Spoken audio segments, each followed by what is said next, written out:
17 वर्षाचा झाला, 16 वर्षाचा झाला रे बाळा, आजपर्यंत तुला कधीही एकट्याला सोडलं नाही. पण शाळेतून आला तरी आई कुठं गेली, आई कुठं गेली म्हणणारा तू, उद्यापासून तुझी माझी भेट होणार नाही रे. तू पुण्याकडे जाणार आहे, तू एकटा राहणार आहे. बाळा फक्त एकच काम कर.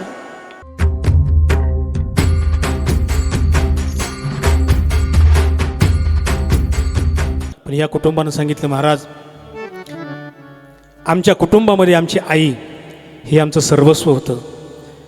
ज्यावेळेला आम्ही लहान होतो, ह्या आमच्या आईनं आमचं सगळं केलं. या बहिणी भाऊ, खूप मोठा परिवार या खताळ आजींचा. कारण ह्या आजीची एक मुलगी आमच्या येवले कुटुंबामध्ये दिली. त्या आजीच्या प्रथम वर्ष श्राद्धाच्या निमित्तानं आपण या ठिकाणी उपस्थित आहोत. म्हणून या मामांनी सांगितलं, या कुटुंबाने सांगितलं, महाराज तुम्ही कीर्तन तर कराच, पण आम्हाला आई काय असते, आम्हाला बाप काय असतो हे फक्त एकदा समजून सांगा. मी सर्व वारकऱ्यांची एकदा माफी मागून बोलतो, कारण वारकऱ्यांना हे सांगणं हे जास्त आवडत नाही. आणि माझ्यासमोर ज्येष्ठ श्रेष्ठ वारकरी या ठिकाणी बसलेले आहेत. पण कुटुंबाची बाबा, हे कुटुंबाची अपेक्षा आहे, म्हणून सर्व वारकऱ्यांची दिलगिरी व्यक्त करतो आणि सांगण्याकरता प्रवृत्त होतो. आज ह्या कुटुंबातली एक आई गेली. या खताळ आजी, या कुटुंबावर जीवापाड प्रेम करणारी आजी, या कुटुंबावर संस्कार करणारी आजी. महिला मंडळ, पुरुष मंडळ, तुम्हाला सांगू, आ म्हणजे आत्मा आणि ई म्हणजे ईश्वर. एकदा आपल्या जीवनातली आई गेली ना, आई, आपल्या सुखाचा संसार आटला. तुम्हाला नक्की रडवणार, मी नक्की रडवणार. तुमची जिवंत असलेली आई आठवा आणि तुमची मेलेली आई आठवा. जोपर्यंत आपली आई जिवंत आहे तोपर्यंत माहेर आपलं. पण एकदा माहेरातली आई गेली, त्याच दिवशी आपलं माहेर संपलं. भाऊ भाऊजाईन आपल्याला कितीही जीव लावू द्या, किती जपू द्या, पण जोपर्यंत माहेरात आई आहे, जोपर्यंत माहेरात बाप आहे, तोपर्यंत माहेर आपलं. आपण दिवाळीच्या सणाला जा, रक्षाबंधनाच्या सणाला जा, जोपर्यंत माहेरात आई जिवंत आहे तोपर्यंत आपण सासरवरून गेल्यानंतर माहेरात रिकामी पिशवी घेऊन जा. पण ज्या वेळेला आपण माहेरातून सासरी नांदण्याकरता येतो ना आजी, आपल्या आईनं, आपल्या बापानं आपली रिकामी पिशवी जोपर्यंत आई माहेरात जिवंत होती तिनं कधीच येऊन दिली नाही. आणि जोपर्यंत माहेरात आई असते ना, माहेराची प्रत्येक सुवासिनीला ओढ असते, प्रत्येक सुवासिनीला ओढ असते. प्रत्येक सुवासिन माहेरातून फोन येण्याची, माहेरातून निरोप येण्याची कधीच वाट पाहत नाही. पाहती मावशी, प्रत्येक सुवासीन म्हणती माझी आई जिवंत आहे, माझा बाप जिवंत आहे. माझ्या माहेरच्या निरोपाची गरज नाही, माझ्या माहेराच्या फोनची गरज नाही, माझी आई जिवंत आहे, माझं सर्वस्व आहे. तुम्हाला सांगू, तुम्ही माहेरात गेल्यानंतर सगळ्यात जास्त आनंद जर कोणाला होत असेल ना, तुमच्या आईला. तुमची आई म्हातारी असू द्या, वृद्ध असू द्या, ज्या वेळेला लेक अंगणात जाऊन उभी राहते आणि मुलांना सांगावं, नातवंडांना सांगावं, आजे आजे बघ आत्या आली, आजे बघ आत्या आली. ती म्हातारी कितीही वयाची असू द्या, काठी टेकवत टेकवत टेकवत टेकवत ती म्हातारी अंगणात येऊन उभी राहती आणि त्या आलेल्या लेकीच्या तोंडावरून हात फिरवती, आपल्या पदरानं त्या लेकीचा चेहरा पुसती का नाही. सगळ्यात जास्त आनंद आपल्या आईला होतो. म्हणून तुम्हाला सांगतो, पुरुष असो स्त्री असो, जोपर्यंत आपली आई, आपले वडील, म्हातारे आई वडील जोपर्यंत आहेत ना, तोपर्यंत आपल्या आईला. पण तुम्हाला एक सांगू, आपण कितीही श्रीमंत असलो, आपला कोटीचा बंगला असू द्या, पण आपल्या ओट्यावर बसलेली म्हातारी आई, म्हातारा बाप असला का आपल्यासारखा श्रीमंत आपणच. तुम्हाला एक सांगू, आज या कुटुंबातली एक आई गेली. ही आजी मला नेहमी आमच्याकडे यायची, आजी नेहमी भेटायची, पण सतत आपल्या मुलांची, आपल्या मुलींची चिंता करणारी ही एक माता, आदर्श माता आज या कुटुंबाला सोडून गेली. शेवटी आईचं दुःख ते आईचं दुःख असतं. ह्या आईचा एक मुलगा इथं आहे आणि ह्या आईचे 2 मुलं गुजरात प्रांतात होते, पण एक मुलगा लवकरच ह्या मातेला सोडून गेला. त्या मुलाचे मुलं, सोनबाई गुजरात या ठिकाणी आहे, दुसरा मुलगा गुजरात या ठिकाणी आहे, पण सतत त्या मातेचं लक्ष त्या मुलांच्या डोळ्याकडे असायचं. माझी कशी मुलं असतील, कशी मुलं असतील, कसे असतील माझे मुलं. पर मुलखाला गेले ही काळजी फक्त आईच करते, दुसरं कोणीच करत नाही. तुम्हाला एक सांगू, ज्या वेळेला प्रत्येकानं आपलं बालपण आठवा, आपण लहान असताना आपली आई नऊवारी घालणारी आपली आई होती आणि नऊवारी घालणाऱ्या आपल्या आईच्या डोक्यावर पदर होता. पण नऊवारी घालणाऱ्या आपल्या आईच्या डोक्यावर नुसता पदर नव्हता, तो एक हिंदू संस्कृतीचा आदर होता. प्रत्येक आईच्या डोक्यावर पदर होता. पण मूल लहान जर असलं आणि मूल आईनं उन्हात घेऊन जर चालली तर आई काय करायची? डोक्यावर पदर घालायची, माझ्या लेकराला ऊन लागू नये. नुसता पदर नव्हता, तो मुलगा जर बरोबर असला ऊन लागू नये म्हणून पदर डोक्यावर घालायची. पाऊस जर आला तर आपल्या डोक्यावरचा पदर उरलेला आईनं मुलाच्या डोक्यावर टाकावा. त्या आईनं त्या मुलाला स्तनपान करत असताना लज्जा रक्षणा करता त्या मुलाला मांडीवर घ्यावं आणि स्तनपान करत असताना तो पदर वरून टाकावा. त्या पदरानं त्या मातेचं लज्जा रक्षण केलं. पण ऐका, ज्यावेळेला आपण लहान होतो ना, आपण लहान असताना आपण जर झोपलो तर त्या आईनं उरलेला निम्मा पदर खाली अंथरावर आपल्याला झोपवावं आणि उरलेल्या पदरावर त्या आईनं आपल्याला झोपवावं. त्या आईचा पदर एक काळ अंथरून झाला आणि एक काळ पांघरून झाला का नाही? मग जन्मदाती आई गेल्यानंतर सुखाचा समुद्र आटतो. पण तुम्हाला एक सांगू, वेळ प्रसंगी आई आणि वेळ प्रसंगी बाप आपल्याला निष्ठुर वाटत असेल, पण आई आणि बाप फक्त आणि फक्त आपल्या मुलाच्या हिताचा विचार करत असतात. तुम्ही प्रत्येकजण तुमची आई आठवा. आपण लहान असताना प्रत्येकाला माझ्यासह, आज माझी आई सुद्धा कीर्तनात बसली, पण ऐका, तुमच्यासह माझ्यासह प्रत्येकानं आपण लहान असताना आपल्याला आईनं मारलं. प्रत्येक आई मारती, कारण का? तिचं लेकरू आहे. प्रत्येक आईला वाटतं माझा मुलगा घडावा, म्हणून वेळ प्रसंगी आई मारती. पण ज्या हातानं आई मारती त्याच हातानं ज्या हातानं आईला आपल्याला मारलं त्याच हातानं आईनं आपल्याला जेवू सुद्धा घातलं. ही आईची ताकद आहे. म्हणून आईची जागा कोणीच घेऊ शकत नाही. म्हणून एका कवीनं विचार सांगितलं. एक कवी म्हणतो, आई कशी असती? आई माझी मायेचा सागर, आई माझी मायेचा सागर, दिला तिने जीवनाकार. आई माझी मायेचा सागर, दिला तिने जीवना आकार.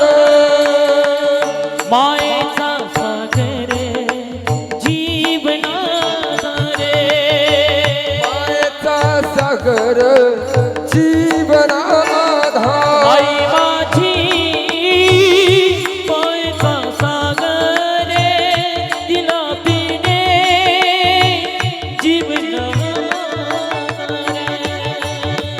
तळपत्या उन्हात रखरखत्या रानात, राहिली स्वाच्यासाठी तू कष्टाच्या घामात. कधी मिळेल मुठवर घास, कधी घडे तिला उपवास. ओल्या मातीतून चालताना तुडविले काट्याचे फास. आई माझी मायेचा सागर, जीवना आकार. नभीची चांदणी तू भासे चंद्राची कोर. शीतल तुझी छाया मला हवी जीवनभर. तुझ्या शीतल छायेमध्ये उभ आयुष्य जगेन. आई देवापाशी मी ग जन्मजन्मी तुला मागेन. आई माझी मायेचा सागर तिने जीवना आकार. बालपणी मी खेळते आई ग, हो बालपणी मी खेळत होतो ग बाबा. अमृताऊनी गोडे बाजलाच पाना, तुझ्या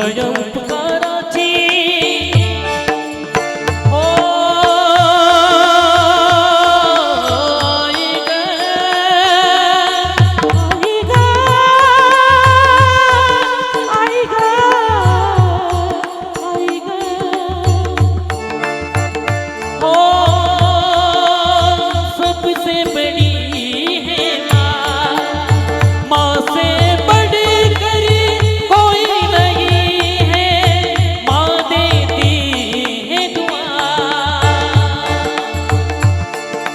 तुझ्या या उपकाराची कधी जाणीव झाली नाही ग, नाही ग, नाही ग, नाही ग. आई तुझ्या मूर्तीवाणी या जगात मूर्ती नाही ग. अनमोल जन्म दिला के आई तुझे उपकार भेटणारे नाही. अनमोल जन्म दिला के आई तुझे उपकार भेटणारे नाही, नाही. माहेरात गेल्यानंतर आई जर नसली तर माहेर सुनं सुनं वाटतं. आणि जोपर्यंत तुम्ही माहेरात गेलात, माहेरात गेल्यानंतर आपल्या लेकीनं 4-5 दिवस माहेरात राहावं हे प्रत्येक आईला वाटतं. पण राहण्यासारखी परिस्थिती नसते. आणि 1 दिवस 2 ते 3 दिवस झाल्यानंतर त्या मुलीनं म्हणावं, आई आता जायला पाहिजे, आता जायला पाहिजे. पण ती म्हातारी आई जायला पाहिजे हा शब्द ऐकल्यानंतर ती म्हातारी हमसून धमसून रडायला सुरुवात करते. आणि दिवाळीचा सण असावा, आणि दिवाळीचा सण असल्यानंतर त्या आईनं म्हणावं, बाई जोपर्यंत माझा काळ होता तोपर्यंत तुझं सगळं केलं, पण आता माझ्या हातात काहीच नाही. ताई आता माझ्या हातात काहीच नाही. पण त्या म्हातारीला जर कोणी 10 रुपये 50 रुपये 100 रुपये दिले जर असले ना, तर आपल्या लेकीकरता त्या म्हातारीनं अशा पिळकुट्या करू करू करू करू त्या म्हातारीनं ठेवलेल्या असायच्या. आणि ठेवल्यानंतर ज्या वेळेला लेक जाण्याकरता निघाली, त्या लेकीला त्या आईनं सांगावं, बाई तुझ्या भावानं तुला कशी साडी घेतली मला माहीत नाही, तुझ्या भावानं तुला किती ओवाळणीला पैसे दिले मला माहीत नाही, पण ताई एक काम कर, ही म्हातारी आई आहे, आईच्या मायेला लाज नसती. त्या आईच्या कमरेच्या पिशवीतून आईनं पैसे काढावे आणि त्या लेकीच्या हातात द्यावे. आणि त्या लेकीला सांगावं, बाई आता माझ्या हातात काहीच नाही, पण फक्त 100 ते 200 रुपये त्या म्हातारीचे असतात. पण त्या लेकीला आतल्या खोलीमध्ये म्हातारी नेती आणि आतल्या खोलीत नेऊन गुपचित आपल्या लेकीच्या हातात ती आई ते 100 ते 200 रुपये देते का नाही? आईच्या महिला लाज नसते. तुम्हाला एक सांगू, शेवटी आई ती आईच असते. माझी आई कीर्तनात बसलेली आहे. मी महाराष्ट्रात कीर्तनाला जातो, कुठेही जाऊ द्या, पण शेवटी आईचं काळीज ते आईचं काळीज असतं. ज्या वेळेला आम्ही घराच्या बाहेर निघतो, ज्या वेळेला गाडीत बसतो, तर सगळ्याच्या घरापेक्षा माझी आई, मी ज्या वेळेला गाडीत बसतो ना त्यावेळेला माझी आई वट्यावर उभी असते. आणि माझ्या आईचा पहिला एकच शब्द असतो, भाऊ फक्त झोपून जा, भाऊ जा, फक्त झोपून जा. रस्त्याला साधनं जास्त आहेत, गर्दी जास्त आहे आज समाजामध्ये असं ऐकू येतं. कारण का सांगते आई, तिच्या काळजाचा तुकडा 7-7, 8-8 तास प्रवास करून कीर्तनाला जाणार असतो आणि 7-7, 8 तास प्रवास करून पुन्हा घरी येणार असतो. कारण कीर्तनकाराचं जीवन म्हणजे असं असतं, घरून निघाला, कार्यक्रमाला पोहोचला तर त्या कार्यक्रमावाल्यांचा, आणि कार्यक्रम करून जर कीर्तनकार घरी पोहोचला तर तो कीर्तनकार घरच्यांचा, नाहीतर ना घरचा आणि ना दुसऱ्याचा. आणि माझ्या आईचा नेहमी शब्द असतो, सांगणं असतं, बाळा पोहोचल्या पोहोचल्या तू आमदार खासदार किती मोठे असू दे, बाळा कितीही लोक असू दे, पण बाळा तुझ्याकडे माझा जीव लागलेला असतो. फक्त पोहोचल्या पोहोचल्या तू काहीही कर, कितीही वाजता पोच, बाळा लेकरा फक्त कीर्तनाला पोहोचल्यानंतर फक्त एकदा मला फोन कर का मी पोहोचलो. हे आईचं अंतकरण असतं, आईचं. म्हणून आईची जागा हे कोणीच घेऊ शकत नाही. आणि आई कोणाचीच मरू नाही, कोणाचीच. तुम्हाला सत्य घटना सांगू, उद्या आम्ही त्र्यंबकेश्वरला जाणार आहे. मागच्या वर्षी आम्ही त्र्यंबकेश्वरला गेलो. आई कोणाचीच मरू नये, कितीही आपण आपलं वय असू द्या, पण आई कधीच कोणाची मरू नये. साहेब त्र्यंबकेश्वरला गेलो, दिंडी पुढे गेली, माझ्या दिंडीतले बसलेले 2-3 माणसं मी पाठीमागं राहिलो. सत्य घटना सांगतो, पाठीमागं राहिलो. आई कधीच कोणाची मरू नये. आम्ही पाठीमागं थांबलो. थांबल्यानंतर एक वृद्ध आजी आणि एक 12-14 वर्षाचा मुलगा, त्यांनी अडवलं, सांगितलं, महाराज चहा घ्या ना. सत्य घटना सांगतो, महाराज चहा घ्या ना, चहा घ्या ना. म्हणलं, बाळा आम्ही आत्ताच चहा घेतला. नाही पण घ्या ना, तुमच्या पाया पडतो, चहा घ्या ना. आम्ही दिंडीतले 4 ते 5 जण थांबलो, चहा घेतला. चहा घेतल्यानंतर 12 ते 14 वर्षाचा मुलगा, निस्तेज चेहरा सुकलेला, आणि केविलवाळ्या नजरेनं तो मुलगा माझ्याकडे पाहत होता. मी त्या मुलाला जवळ घेतलं, सत्य घडलेली घटना मागच्या वर्षाच्या वारीतली जवळ घेतलं आणि जवळ घेतल्यानंतर त्या मुलाला जवळ बसवलं आणि त्याला अशी मिठी मारली. सांगितलं, बाळा कुठला आहे? त्याने गावाचं नाव सांगितलं. म्हणलं, बाळा कुठं राहतो? त्या मुलानं सांगितलं, महाराज हा समोरचा अनाथ आश्रम आहे ना, अनाथ आश्रम. सत्य घडलेली घटना सांगतो, आई कधीच कोणाची मरू नाही, कधीच कोणाचा बाप जाऊ नाही. त्यानं सांगितलं, महाराज हा समोरचा अनाथ आश्रम दिसतोय ना साहेब, तिथं मी राहतो. म्हणलं, बाळा 12-14 वर्षाचं वय, तू अनाथ आश्रमात राहतो, का राहतो? तो मुलगा रडायला लागला. तो म्हणला, महाराज नियती पुढं कोणाचंच चालत नाही. का? तुला आई नाही, तुला बाप नाही. त्या मुलानं मला मिठी मारली आणि मिठी मारल्यानंतर तो मला माझ्या गळ्यात पडून रडला. माझ्या दिंडीतली माणसं साक्षीदार आहेत. ढसा ढसा ढसा ढसा तो मुलगा रडायला लागला आणि त्यांनी सांगितलं, महाराज या जगाच्या पाठीवर मला आईही नाही आणि मला बापही नाही. माझ्या वडिलांनी आत्महत्या केली, पण माझ्या वडिलांना वाचवण्याकरता गेलेली माझी आई वडिलांना वाचवण्याकरता गेली आणि शेततळ्यात बुडून माझी आई सुद्धा मरण पावली. आणि मला बिलगून तो मुलगा 12-14 वर्षाचा महाराज हमसून दुमसून तो मुलगा रडला आणि तो म्हणतो, महाराज या जगात सगळं व्हावं महाराज, पण जन्मदाती आई जन्मदाता बाप कधीच कोणाचा मरू नये महाराज. मला या जगात आई नाही आणि मला बापही नाही. माझ्या आईची खूप आठवण येते महाराज, खूप आठवण येते. आज या अनाथ आश्रमात काही मुलं असे त्यांना आई आहे, काहींना बाप आहे. ज्या वेळेला आई भेटायला येते मला आठवण येते, माझी आई जर आली असती मला जवळ घेतलं असतं, माझ्या तोंडावरून हात फिरवला असता, बाळा तू कसा आहे, माझी गोडगोड गोडगोड 2-3 पापे घेतले असते. माझ्या आईनं माझा चेहरा पदरानं पुसला असता, माझ्या आईनं मला कुशीत घेतलं असतं, पण माझी आई नाही. काही मुलांचा बाप येतो आणि बाप आल्यानंतर मला वाटतं आज माझाही बाप जर असता, माझ्या बापानं मला जवळ घेतलं असतं, माझी विचारपूस केली असती, बाळा तू कसा आहे, पण मला बापही नाही आणि मला आईही नाही. पण तुम्हाला एक सांगू, शेवटी आई ती आईच असते. बैलेला जो बसलेला जो मध्यमवर्गीय वर्ग आहे ना, मध्यमवर्गीय वर्ग माझ्या वयाचे, तुम्हाला एक सांगू, प्रत्येक आईची आणि प्रत्येक बापाची सत्य घडलेली घटना सांगतो, आईची आणि मुलाची कधीच ताटातोट होऊ नये. ज्या वेळेला ह्या कुटुंबातले हे मुलं गुजरातला गेले ना, गुजरातला गेल्यानंतर कधी संगमनेर तालुका सोडून न गेलेले मुलगं, महाराष्ट्र सोडून न गेलेले मुलगं ज्या वेळेला गुजरातला जायला निघाले ना, गुजरातला जायला निघाल्यानंतर त्या आईचं काळीच काय म्हणत असेल, त्यावेळेला तुम्ही विचार करा का माझे लेकरं घरटं सोडून आज गुजरात प्रांतात चाललेत, माझे मुलं कसे राहतील, काय खातील, त्यांची ओळख नाही, त्यांची पाळख नाही, कसे राहतील माझे मुलं गुजरातला. अशी सत्य घडलेली घटना सांगतो, मुलाची आणि आईची कधीच ताटातोट होऊ नये. तुम्हाला सांगू, युवा पिढीत आपले मुलं जन्माला आले आणि जन्माला आल्यापासून आपण लहानचं मोठं होईपर्यंत त्यांना कधी दूर केलं तुम्ही माता माऊल्यानो? कधीच दूर केलं नाही. मुलं झाले, शाळेत घातले, 10वीपर्यंत मुलांचं शिक्षण झालं. शिक्षण झाल्यानंतर तुम्हाला सत्य घटना सांगतो, शिक्षण झालं, मुलगा 10वी उत्तीर्ण झाला. 10वी उत्तीर्ण झाल्यानंतर मुलगा 12वी उत्तीर्ण झाला आणि 12वी उत्तीर्ण झाल्यानंतर त्या मुलाला पुण्यासारख्या ठिकाणी पोहोचवायचं पुढच्या शिक्षणाकरता. काय वय असणार आहे हो? 12वीचा मुलगा काय वय असणार आहे? 16-17 वर्ष.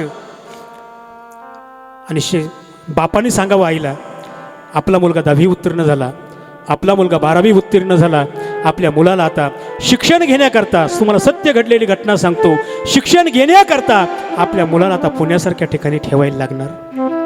त्याच क्षणी आई ढसा ढसा रडायला लागली. कारण का? 16 ते 17 वर्ष वयाचा मुलगा आजपर्यंत त्या आईनं कधीच सोडलेला नव्हता. 24 तास शाळेतून आल्यानंतर, आई कुठंही असू द्या, आल्यानंतर तो मुलगा त्या आईकडे जायचा. माझ्या वयात जेवढ्या माता आहेत ना, जेवढे पिता आहेत ना, तुम्ही ऐका, प्रत्येकावर हा प्रसंग येतो. ज्यावेळी तुम्ही मुलं सोडण्याकरता शहरामध्ये शिक्षणाकरता जाताना मुलाला सोडता आणि सोडल्यानंतर तुम्ही ज्यावेळेला आई आणि वडील घरी येतात ना, घरी तुमचा प्रसंग तुम्ही तुमचाच आठवा. त्या आईनं सांगितलं, का हो आपल्या जवळ सोय होणार नाही? त्यांनी सांगितलं, नाही, पुण्यासारख्या ठिकाणी, सत्य घडलेली घटना आहे, पुण्यासारख्या ठिकाणी ठेवावं लागेल. 16 वर्ष झाले, 17 वर्ष झाले त्या आईनं त्या एवढ्याशा लेकराला कधीच सोडलेलं नव्हतं. बघता बघता जायचा दिवस उजडला. एकुलता एक मुलगा. आईनं मुलाची पिशवी भरली. पिशवी भरल्यानंतर सकाळी मुलाला आंघोळ घातली. पिशवी भरली, बॅग भरली. आईनं खाऊचा डबा द्यावा आणि सारखं डोळे भरून आपल्या लेकराला पाहावं. बाळा 17 वर्षाचा झाला, 16 वर्षाचा झाला रे बाळा, आजपर्यंत तुला कधीही एकट्याला सोडलं नाही. पण शाळेतून आला तरी आई कुठं गेली, आई कुठं गेली म्हणणारा तू, उद्यापासून तुझी माझी भेट होणार नाही रे. तू पुण्याकडे जाणार आहे, तू एकटा राहणार आहे. बाळा फक्त एकच काम कर, तब्येतीची काळजी घे, कोणाच्या नादी लागू नको. सकाळ झाली, मुलाची पिशवी भरली, मुलाची बॅग भरली. गाडी येऊन अंगणामध्ये हजर झाली. मुलगा गाडीत बसला. सत्य घडलेली घटना, तुमच्या मुलांचा प्रसंग तुम्ही डोळ्यासमोर आठवा. बापानं मुलाला गाडीत बसवलं, मुलाच्या बॅगा भरल्या, आईलाही बरोबर घेतलं. बापाने सांगावं आईला, अरे दिवस उगल्यापासून तू पाण्याचा घोट सुद्धा घेतला नाही, तू चहा सुद्धा घेतला नाही, तू जेवण सुद्धा केलं नाही. त्या धर्मपत्नीला म्हणतो, अरे तू मला माहिती आहे तुझं आईचं काळीज आहे, पण चहा घे. तिने सांगितलं नको. आज 16-17 वर्ष झाले, माझ्या लेकराला मी कधीच दूर सोडलं नाही. आज 16-17 वर्षानंतर माझा मुलगा पुण्यासारख्या ठिकाणी सोडून एकटीला पुण्यात यायचं आहे, मला चहा नको. बापानं सांगितलं 2-3 खा जेवून तरी घे. तिने सांगितलं नको. गाडी पुण्याच्या दिशेनं निघाली. पुण्याच्या दिशेनं निघाली. बघता बघता बघता बघता गाडी पुण्यात जाऊन पोहोचली. आणि पोहोचल्यानंतर मुलाला ज्या ठिकाणी दुसरं शिक्षण करण्याकरता त्या मुलाला ठेवायचं होतं, तिथं जास्त मुलं आलेली नव्हती. हॉस्टेलवर मुलाला ठेवायचं. पण ऐका, काय त्या मातेचा जीव म्हणत असेल, काय त्या आईचं काळीज म्हणत असेल. मुलगा गाडीच्या खाली उतरला. मुलाच्या आईनं बॅगा काढल्या आणि बॅगा काढल्यानंतर खोलीमध्ये बॅग ठेवली. बाहेर कोणीच नाही. 16-17 वर्ष झाले, माझा काळजाचा तुकडा एकटा कधीच सोडला नाही. आणि ती आई, त्या आईचा पदर धरलेलं ते बाळ, ते लेकरू, आई पुढं चालती, ते लेकरू पाठीमागं झिनाकारी चालतंय. आई रडायला लागली. पण त्या मुलानं आईचा पदर धरला आणि तो मूल म्हणता, आई आई तू तरी राहा ना, नको ना जाऊ आई, नको ना जाऊ आई, तुझ्याशिवाय मला करमत नाही गा आई, नको जाऊ. पण त्या आईनं सांगितलं, बाळा नाही रे, मला नाही राहता येणार. आईला राहता येत नाही, ह्या गोष्टीला तू एकटाच राहणार. राहा ना बाळा, थांब ना आई. ती आई म्हणते, नाही बाळा मला जावं लागेल. आई एक काम कर ना, मलाही घरी घे. त्या आईनं सांगावं, समजूत काढावी आपल्या लेकराची, नाही बाळा असं नसतं, तू शहाणा बाळा आहे ना, असं नसतं. पण त्या आईनं सांगावं, बाळा इथंच तू राहा. आणि त्या आईनं आजूबाजूला पाहिलं. 16-17 वर्ष झाले आपल्या मुलाला कधीच सोडलं नाही. नवीन परिसर, नवीन शाळा, नवीन हॉस्टेल, ओळख सुद्धा कोणाचीच नाही, आजूबाजूला कोणीच नाही. पुन्हा गाडी फिरवली. घरी येण्याच्या दिशेनं बाप गाडीत बसला. बाप आईला म्हणतो, चल आपल्याला निघावं लागेल. आणि मुलगा साईडला उभा आहे. तुम्ही डोळ्यासमोर चित्र आणा. मुलगा एकटाच उभा आहे. आणि त्या आईनं इकडं तिकडं पाहिलं. साहेब, त्या आईला दुसरं तिसरं कोणीच दिसलं नाही, फक्त त्या हॉस्टेलमधला एक आचारी दिसला. आणि त्या आचार्याच्या आई गेली, पदर पसरला. आणि त्या आचार्याच्या कोट्याधीश असणारी एक आई त्या आचार्याच्या पाया पडली. शेवटी आई ती आई असते. आई आचार्याच्या पाया पडली आणि सांगितलं, भाऊ मी तुझ्या बहिणीसारखे, मी तुझ्या बहिणीसारखे. हा माझा काळजाचा तुकडा आहे. याला हॉस्टेलवर ठेवलं, याची कोणाचीच ओळख नाही, कोणाचीच ओळख नाही. बिरबिरत्या नजरेनं, चुकल्या नजरेनं जो माणूस मुलगा माझ्याकडे पाहतोय, कोणाचीच ओळख नाही. त्या आचार्याच्या त्या आईनं पदर पसरला, त्या आचार्याचे पाय धरले आणि त्या आचार्याला हात जोडला. भाऊ मी तुझ्या बहिणीसारखी आहे, तू माझ्या भावासारखा आहे. एक काम करशील, माझा काळजाचा तुकडा, त्याची कोणाचीच ओळख नाही, त्याला सांभाळशील. त्या आईनं त्या मुलाचा हात धरला. आचार्याच्या ताब्यात तो मुलगा दिला. आणि आचार्याच्या ताब्यात दिल्यानंतर त्या मुलाला सांगितलं, भाऊ बाळा हा तुझा मामा आहे, या मामाच्या बरोबर राहा, मी येते. आणि येते म्हणल्यानंतर त्या आईच्या कमरेला घट्ट दिशी मिठी मारली. आई नको ना जाऊ, आई नको ना जाऊ, आई नको ना जाऊ. पण आई त्या मुलाला दूर लुटती. आणि ती आई गाडीत बसली. गाडीत बसल्यानंतर फक्त आचार्य आणि तो मुलगा उभा आहे. सत्य घडलेली घटना आहे. काचेतून आई मुलाकडे पाहते. मुलगा भिरभिर त्या नजरेनं आईकडे पाहतोय. आई रडती, मुलगा रडतो. तो मुलगा सारखा म्हणतो, आई नको ना जाऊ, आई नको ना जाऊ. गाडी निघाली. गाडी निघाल्यानंतर जसं चुकलेली हरणी पाडसाकडे पाहती, गाडी पुढे जात होती आणि काचेतून आई आपल्या लेकराकडे पाहत होती आणि बिरबिरत्या चुकलेल्या नजरानं तो मुलगा आईकडे पाहत होता. 16-17 वर्ष झाले कधीच मुलाला एकटं सोडलेलं नाही. आज 16-17 वर्षानंतर त्या मुलाला एकटं सोडून आई घरच्या दिशेनं निघाली. कधीच मुलाची आणि आईची अशी ताटातूट होऊ नये. तुम्हाला एक सांगू, मी सत्य घडलेली घटना सांगितली, पण 2 ते 3 वर्षापूर्वी माझ्यावर सुद्धा असाच प्रसंग आला बाबा. मी जरी वारकरी असलो, मी जरी कीर्तनकार असलो, पण ज्यावेळेला 2 ते 3 वर्षापूर्वी माझे दोन्हीही मुलं हिंजवडीसारख्या ठिकाणी, मुशीसारख्या ठिकाणी माझे मुलं सोडले आणि सोडल्यानंतर मी गाडीत बसलो. साहेब, मला यायला संध्याकाळी ट्रॉफिक लागल्यामुळं 5 तास यायला लागले, पण मी महाराष्ट्र गाजवला, महाराष्ट्र हसवला सुद्धा, महाराष्ट्र रडवला सुद्धा, पण माझ्या मुलांकरता हा महाराष्ट्र सतत 5 तास भोशीपासून तर घरी येईपर्यंत फक्त एक बापाचं अंतःकरण म्हणून मी रडत माझे मुलं पुण्यात सोडल्यानंतर सतत 5 तास रडत मी घरी आलो. याला म्हणतात बापाचं काळीज आणि याला म्हणतात आईचं काळीज. म्हणून जोपर्यंत आई जिवंत आहे, जोपर्यंत बाप जिवंत आहे, तोपर्यंत आईला जपा आणि तोपर्यंत बापाला जपा. तुझ मिळेल बंगला गाडी, सिटी बडी मोटर गाडी, आई बाप मिळणार नाही, ही जाण राहू दे थोडी. तुझं मिळेल बंगला गाडी, सिटी बडी मोटर गाडी, आई बाप मिळणार नाही. ही जाण राहू दे थोडी. भाकर पाणी द्याय बाबा, भाकर पाणी द्याय बाबा, नवशा भीक मागाया, आया जिजवून तुझ्याची नाव, करली चुकाची टायर वेड्या. मिळणार नाही पुन्हा आई बापाची